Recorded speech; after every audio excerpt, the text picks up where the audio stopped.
Hello, welcome back to my channel. ഞാൻ കുറേ നാൾക്ക് ശേഷമാണ് ഒരു വീഡിയോ എടുക്കുന്നത്. ഞാൻ ഈ വീഡിയോ എഡിറ്റ് ചെയ്യുന്നതിന് ഇടയ്ക്കാണ് കാണുന്നത് ഞാനിങ്ങനെ 32 പല്ലും എന്തിനാണ് വെളിയിൽ വെച്ച് ചിരിച്ചുകൊണ്ടിരിക്കുന്നതെന്ന്. അങ്ങനെ ഞങ്ങളൊരു കല്യാണത്തിന് വേണ്ടിയിട്ട് രാവിലെ പോയതാണ്. പോയതിന് ശേഷം നമ്മൾ വണ്ടിയിൽ തിരിച്ച് കയറുന്ന ടൈമിലാണ് ഡിസൈഡ് ചെയ്തത് നമുക്ക് പൊന്മുടിക്ക് പോയാലോ എന്ന്. അങ്ങനെ കുറേ നാളായി അങ്ങനെ ഒരു ലോങ് ട്രിപ്പൊക്കെ പോയിട്ട്. അതുകൊണ്ട് നമ്മൾ നേരെ പൊന്മുടിക്ക് വിട്ടു. പൊന്മുടിക്ക് വിട്ട് ഞാൻ ഓൾമോസ്റ്റ് അങ്ങ് എത്താറായില്ല. പകുതിയോളം എത്താറായപ്പോൾ എൻ്റെ ഫോണും ഡെഡായി. അങ്ങനെ 2 ഫോണിലൊക്കെ ആയിട്ടാണ്, അതായത് ഹസ്ബൻഡിൻ്റെ ഫോണിലും എൻ്റെ ഫോണിലൊക്കെ ആയിട്ടാണ് ഞാൻ വീഡിയോ പിടിക്കുന്നത്. അപ്പോൾ നമ്മുടെ അവിടെ പൊന്മുടിക്ക് പോകുന്ന ഭാഗത്ത് പാലം കെട്ടുന്നതുകൊണ്ട് തന്നെ നമ്മൾ ഡൈവേർട്ട് ചെയ്തിട്ടാണ് പോകുന്നത്. റോഡ് ഭയങ്കര മോശമായിരുന്നു. പക്ഷേ അവിടുത്തെ കാഴ്ചകളെന്ന് പറയുന്നത് ഭയങ്കര രസം, നമ്മളെ കണ്ണിന് നല്ല രസം തോന്നുന്ന തരത്തിലുള്ള പച്ചപ്പാണ് അവിടെ ഉണ്ടായിരുന്നത്. വഴിയൊക്കെ നല്ല രസം. കാരണം ഈ പോകുന്ന വഴി എന്ന് പറയുന്നത് നേരെ പോകുമ്പോൾ കുറേ മലനിരകൾ ഇങ്ങനെ നിൽക്കുന്ന ആ ഒരു ഭാഗത്ത് തന്നെ താഴെ കംപ്ലീറ്റ് വാഴത്തോട്ടങ്ങളും റബ്ബർ തോട്ടങ്ങളും ഒക്കെ ആയിട്ടുള്ളതുണ്ട്. അവിടെ ബോണക്കാട് ഏരിയ ആണത്. അപ്പോൾ ഞാൻ എൻ്റെ മോനെ പറഞ്ഞ് പറ്റിച്ചുകൊണ്ടിരിക്കുകയായിരുന്നു, അതാണ് അഗസ്ത്യർ, ആ പൊങ്ങി നിൽക്കുന്നതാണ് അഗസ്ത്യർകൂടം. എനിക്കറിയില്ല അത് അഗസ്ത്യർകൂടമാണ് എന്താണെന്ന്. ഞാനത് പറഞ്ഞപ്പോൾ മോനത് വിശ്വസിക്കുകയും ചെയ്തു. അത് അഗസ്ത്യർകൂടം എന്ന് അവൻ സ്ഥിരീകരിക്കുകയും ചെയ്തു. ഞാൻ കുറച്ച് കഴിഞ്ഞപ്പോൾ പറഞ്ഞു, അത് ഞാൻ വെറുതെ പറഞ്ഞതാണ്, എനിക്കറിയില്ല അത് ഏത് മലയാണെന്നൊന്നും. പക്ഷേ അത് ബോണക്കാട് ഏരിയ തന്നെയാണ്. അത് അഗസ്ത്യർകൂടമൊക്കെ വരുന്ന ഒരു ഏരിയ തന്നെയാണ്. പക്ഷേ നമുക്ക് ഇവിടെ നിന്ന് കഴിഞ്ഞാൽ അവിടെ അത് കാണാനൊന്നും പറ്റുമെന്ന് എനിക്ക് തോന്നുന്നില്ല. പക്ഷെ പോകുന്ന ഭാഗത്ത് നല്ല ഒരു ഗുഡ് ഫീല് തരുന്ന കാഴ്ചകളായിരുന്നു എല്ലാം ഉണ്ടായിരുന്നത്. ഈ റബ്ബറൊക്കെ 2 സൈഡിൽ നിന്നും ഇങ്ങനെ വന്ന റോഡിൻ്റെ നടുക്ക് ഇങ്ങനെ നിൽക്കുന്ന കാണുമ്പോൾ എന്താ പറയണ്ടേ, റബ്ബറിനൊക്കെ ഇത്രയും ഭംഗിയുണ്ടെന്ന് ഞാൻ അപ്പോഴാണ് മനസ്സിലാക്കുന്നത്. അങ്ങനെ പോകുന്ന വഴിയെല്ലാം നല്ല കാഴ്ചകളൊക്കെ ആയിരുന്നു. നേരെ നമ്മൾ എത്തുന്നത് നേരെ എത്തുന്നത് പൊന്മുടിക്ക് പോകുന്ന ആ ഒരു കല്ലാറ് ആ ഒരു ഏരിയയിലാണ് ചെന്ന് ഇറങ്ങുന്നത് ഈ റോഡ്. അങ്ങനെ കുറച്ച് ഡൈവേഷനാണ്, പക്ഷെ കറങ്ങി പോകണം എന്നുള്ളതേ ഉള്ളൂ. പക്ഷേ ആ വഴിയിലൊന്നും അധികം ആരും ഇല്ലായിട്ടുള്ളൂ, 2 വീലേഴ്സൊക്കെ ഉള്ള ആൾക്കാർ മാത്രമാണ് പോകുന്നത്.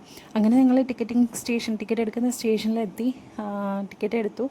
നേരെ പിന്നെ മുകളിലേക്ക് കയറാനായിട്ട് തുടങ്ങി ടൈമിലായിരുന്നു അവിടെ ആനവണ്ടി ഉണ്ടായിരുന്നു. നമ്മൾ ഫ്രണ്ടിൽ തന്നെ ആനവണ്ടി പോകുമായിരുന്നു. കാരണം ഈ പച്ചപ്പിൽ ആ നല്ല ചുമന്ന വണ്ടി പോകുന്നതാണ് നല്ല ഭംഗിയായിരുന്നു കേട്ടോ.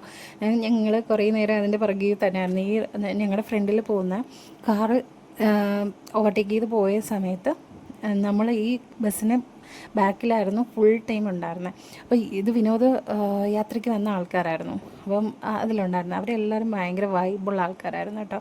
പാട്ടും ബഹളവും ഒക്കെ ആയിരുന്നു. അങ്ങനെ ഞങ്ങൾ പൊന്മുടിയിലെത്തി. ചെന്ന് കഴിഞ്ഞപ്പോഴാണ് ഒരു നഗ്നമായ സത്യം നമ്മൾ മനസ്സിലാക്കിയത്. നല്ല പൊട്ട വെയിലായിരുന്നു അവിടെ. നമ്മൾ മഞ്ഞ് കാണാൻ അല്ലെങ്കിൽ മഞ്ഞ് ആസ്വദിക്കാനൊക്കെ ആണല്ലോ നമ്മൾ പൊന്മുടിയിൽ. ഞാൻ എന്തായാലും അതിന് വേണ്ടിയിട്ടാണ് പോകുന്നത്. ഭയങ്കര മഞ്ഞ് ആസ്വദിക്കാനും അവിടുത്തെ വ്യൂ എന്നൊക്കെ പറയുന്നത് എനിക്ക് ഭയങ്കര ഇഷ്ടമുള്ള ഒരു ഏരിയ ആണ്. എനിക്ക് കുറേ ഹിൽ സ്റ്റേഷൻസിലൊക്കെ പോയിട്ടുണ്ടെങ്കിലും പൊന്മുടി എന്ന് പറയുന്നത് എൻ്റെ ഒരു ഫേവറേറ്റാണ്. കാരണം പൊന്മുടിയിലാണ് ഞാൻ ഫസ്റ്റ് ടൈം ഒരു ഹിൽ സ്റ്റേഷൻ, എൻ്റെ കല്യാണം കഴിഞ്ഞിട്ട് ഞങ്ങൾ 2 പേരും കൂടെ ആദ്യമായിട്ട് പോകുന്നതും പൊന്മുടിക്കാണ്. അപ്പോൾ എനിക്കതൊരു സ്പെഷ്യൽ ഒരു ഫീല് തരുന്ന ഒരു സ്ഥലമാണ്. കാരണം എപ്പോഴും പോയാലും എനിക്ക് അവിടെ ഭയങ്കര ഇഷ്ടമാണ്. നമ്മൾ ഇടയ്ക്കിടയ്ക്ക് പോകാറുണ്ട്. ഹസ്ബൻഡ് പോയി ഒരുപാട് തവണ പോയിട്ടുള്ളതുകൊണ്ട് പുള്ളിക്കാരന് അത്രയ്ക്ക് ഇൻട്രസ്റ്റ് ഇല്ല. പക്ഷെ എനിക്ക് ഭയങ്കര ഇഷ്ടമാണ് അവിടെ പോകാനും അവിടെ ഇരിക്കാനും. അവിടെ കുറച്ച് നേരം ഇരുന്ന് കഴിഞ്ഞപ്പോൾ ഒരു അരമണിക്കൂറൊക്കെ കഴിഞ്ഞപ്പോഴത്തേക്ക് ചെറിയ കോടയൊക്കെ ഇറങ്ങി തുടങ്ങിയിട്ടുണ്ടായിരുന്നു. പക്ഷേ നമ്മൾ അന്ന് പോയ ദിവസം ഭയങ്കര വീക്കെൻഡായിരുന്നു, ഭയങ്കര തിരക്കുണ്ടായിരുന്നു. അതുകൊണ്ട് തന്നെ തിരക്ക് ഉള്ളതുകൊണ്ട് നമുക്ക് എന്താണ് ഫ്രീ ആയിട്ട് ഇരിക്കാൻ പറ്റത്തില്ല. തിരക്കുന്നില്ലെങ്കിൽ നമുക്ക് എവിടെയെങ്കിലുമൊക്കെ ഇത് പാർപ്പുറത്തൊക്കെ കയറി ഇരുന്ന് കഴിഞ്ഞ് കഴിഞ്ഞാൽ കുറേ നേരം നമുക്കിങ്ങനെ വെറുതെ ഇരിക്കാനായിട്ട് തോന്നും. അവിടെ തന്നെ അങ്ങനെ ഇരിക്കാനായിട്ട് തോന്നും. ഞങ്ങളങ്ങനെ ഒരുപാട് പ്രാവശ്യം പോയിട്ടുണ്ട് കേട്ടോ. അങ്ങനെ നമ്മൾ ചുറ്റി കുറച്ച് നടന്നിട്ടുണ്ടായിരുന്നുള്ളൂ. അങ്ങനെ എൻ്റെ കാലും പൊട്ടിയായിരുന്നു. അങ്ങനെ എൻ്റെ നടക്കാനുള്ള ആ ഒരു സ്വപ്നവും ഞാനങ്ങ് ഉപേക്ഷിച്ചു. അവിടെ നിന്ന് പറയുന്നുണ്ടായിരുന്നു, നമുക്ക് ഈ മലയെ താഴെ ഇറങ്ങിയിട്ട് താഴെ നിന്ന് മുകളിൽ കയറാം, എന്നിട്ട് അതുപോലെ താഴെ ഇറങ്ങാം എന്നൊക്കെ ഓരോരോ ഐഡിയകൾ പറഞ്ഞിട്ട് അവിടെ നിന്നൊക്കെ അറിയുന്നുണ്ടായിരുന്നു. ഞാനതൊന്നും നോക്കിയില്ല. എനിക്ക് കാല് ഒട്ടും അനക്കാൻ വയ്യാത്ത അവസ്ഥയായിരുന്നു. മീൻസ് അങ്ങനെ കയറി പോകാനൊന്നും എന്നെക്കൊണ്ട് പറ്റില്ല. കാല് പൊള്ളിയിരിക്കുന്നതുകൊണ്ട് എനിക്കറിയാം ആ ചെരുപ്പിട്ടിട്ട് എനിക്ക് എന്തായാലും പോകാൻ പറ്റത്തില്ല, ഹീൽസാണ് ഇട്ടിരിക്കുന്നത്. അങ്ങനെ ഞങ്ങൾ ചായ കുടിക്കാൻ വേണ്ടിയിട്ട് അവിടെയുള്ള ക്യാൻറ്റീനിലേക്ക് പോയി. ക്യാൻറ്റീനിലേക്ക് പോകുന്ന ടൈമിൽ വീഡിയോ ഒന്നും എടുത്തിട്ടുണ്ടായിരുന്നില്ല, മറന്നുപോയി. എൻ്റെ കയ്യിൽ ഫോണില്ലല്ലോ, എൻ്റെ ഫോൺ ഡെഡായല്ലോ ഓൾറെഡി. അങ്ങനെ അതിൻ്റെ ഒരു വീഡിയോ ഒന്നും എടുക്കാൻ പറ്റില്ല. പക്ഷേ ഭയങ്കര ആംബിയൻസ് ആയിരുന്നു അവിടെ. ആ സമയത്ത് കോട ഇറങ്ങിയിട്ടുണ്ടായിരുന്നു ഞങ്ങൾ ഇരുന്ന ടൈമിൽ. പക്ഷേ അവിടെ നിന്ന് ചായ കുടിച്ചില്ല. എൻ്റെ ഹസ്ബൻഡ് പറഞ്ഞു അവിടെ നിന്ന് ചായ വാങ്ങിക്കണ്ട, നമുക്ക് വേറൊരു ആംബിയൻസുള്ള സ്ഥലത്ത് പോയി ചായ കുടിക്കാമെന്ന് പറഞ്ഞു. അങ്ങനെ അതും കേട്ട് വിശ്വസിച്ച് ഞങ്ങൾ മൂന്ന് ഐസ്ക്രീമും വാങ്ങി അവിടെ ഇരുന്ന് കഴിച്ചിട്ട് നേരെ വീണ്ടും പാറപ്പുറത്തേക്ക് വന്നു. പാറപ്പുറത്തിരുന്നിട്ട് എന്തൊക്കെയോ വീഡിയോ എടുക്കണമെന്നൊക്കെ വിചാരിച്ചിട്ടാണ് വീഡിയോ എടുക്കുന്നത്. പക്ഷേ കിട്ടുന്നതെല്ലാം ഭയങ്കരമായിട്ട് ഡള്ളായിരിക്കുന്ന ഓരോരോ പിക്ചേഴ്സാണ് അല്ലെങ്കിൽ വീഡിയോസാണ് കിട്ടുന്നത്.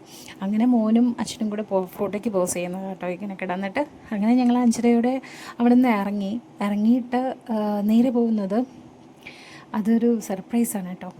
നേരെ നമ്മുടെ ടിക്കറ്റ് സ്റ്റേഷനല്ല, ടിക്കറ്റ് ചെക്ക് ചെയ്യുന്നൊരു സ്ഥലമുണ്ടല്ലോ, അത് കഴിഞ്ഞിട്ട് നെക്സ്റ്റ് വളവാണെന്ന് തോന്നുന്നു. അവിടെ പോകുമ്പോൾ നമ്മുടെ സർക്കാരിൻ്റെ തന്നെ റിസോർട്ടുണ്ട്, ആ ഒരു ഏരിയയിലോട്ടാണ് ഞങ്ങൾ പോകുന്നത്. പക്ഷേ അവിടെ ഒരു ചെറിയ വെള്ളച്ചാട്ടവും, നമ്മൾ ഇറങ്ങുന്ന സ്ഥലത്ത് തന്നെ ചെറിയൊരു വെള്ളച്ചാട്ടവും കാര്യങ്ങളൊക്കെ ഉണ്ട്. അത് കഴിഞ്ഞിട്ട് നമ്മൾ നേരെ അവിടെ ഒരു വ്യൂ പോയിൻ്റ് ഉണ്ട്, അത് മെയിനായിട്ട് ഫോക്കസ് ചെയ്താണ് പോയതെന്ന് തോന്നുന്നു. അങ്ങനെ വ്യൂ പോയിൻ്റ് ഇതാണ് കേട്ടോ റിസോർട്ട്. ഇവിടെ ഒരു ദിവസത്തേക്ക് 1200 രൂപയാണ് റെൻ്റ് ആവുന്നത്. അങ്ങനെ ഞങ്ങൾ ഫുൾ അവിടെ ആ വ്യൂ പോയിൻറ്റിൽ ചെന്നിരുന്നു. വലിയ ഭംഗിയൊന്നുമില്ല, എന്നാലും ജസ്റ്റ് ഒരു രസം. കോടയൊക്കെ ഇറങ്ങുമ്പോൾ രസമുണ്ടാവും, കുറച്ചും കൂടെ രസമുണ്ടാവും. ഇതാണ് പഴയ റിസോർട്ട് എന്നാണ് ഹസ്ബൻഡ് പറഞ്ഞത്. എനിക്കറിയില്ല, ഇത് ഞാൻ ആദ്യമായിട്ടാണ് ഈ ഒരു സ്ഥലത്തേക്കൊക്കെ പോകുന്നത്. ഇത്രയും തവണ പൊന്മുടിക്ക് പോയിട്ടുണ്ടെങ്കിലും ആദ്യമായിട്ടാണ് ഈ ഒരു സ്ഥലത്തേക്ക് പോകുന്നത്. പക്ഷേ നല്ല കുഴപ്പമില്ല കേട്ടോ. അവിടെ പ്രൈവറ്റ് റിസോർട്ടാണ് മുകളിലെന്ന് തോന്നുന്നു. നമ്മൾ ഹട്ടായിട്ട് കാണില്ലേ, അതുണ്ട്. അതിൻ്റെ അപ്പുറത്ത് ഈ ഒരു പുതിയ ബിൽഡിങ്ങും ഉണ്ട്. നമ്മൾ റിസപ്ഷൻ ഏരിയയിൽ ചെന്ന് ചോദിച്ചു റെസ്റ്റോറൻറ്റ് ഓപ്പൺ ആണോ, ചായ ഉണ്ടോ. ഇവിടെ നിന്ന് ചായ കുടിക്കാനായിരുന്നു അവിടെ നിന്ന് ചായ കുടിക്കാതെ വന്നത്. പക്ഷേ ഇവിടെ ചായയും ഇല്ല, ഒരു മണ്ണാങ്കട്ടി ഉണ്ടായിരുന്നില്ല, അന്ന് ഷെഫ് ലീവായിരുന്നു. അങ്ങനെ ഞങ്ങൾ ഇവിടെ നിന്നിട്ട് കണ്ട ഒരു വ്യൂ ആണ്. അവിടെ എന്തോ ഒരു ബിൽഡിങ്, അങ്ങനെ അത് സൂം ചെയ്തെടുക്കുകയാണ് എൻ്റെ ഹസ്ബൻഡ്. അതെന്താണ് ബിൽഡിംഗ് എന്ന് എനിക്ക് മനസ്സിലായില്ല, ഇത് സ്കൂളായിരിക്കാം മേ ബി. അങ്ങനെ ഞങ്ങൾ അവിടെ നിന്ന് ഇറങ്ങിയിട്ട് നേരെ ഒരു ചായക്കടയിൽ പോയി ചായ കുടിച്ചിട്ട് നേരെ ഞങ്ങൾ വീട്ടിലേക്ക് പോയി. അത്രയേ ഉള്ളൂ. Bye bye.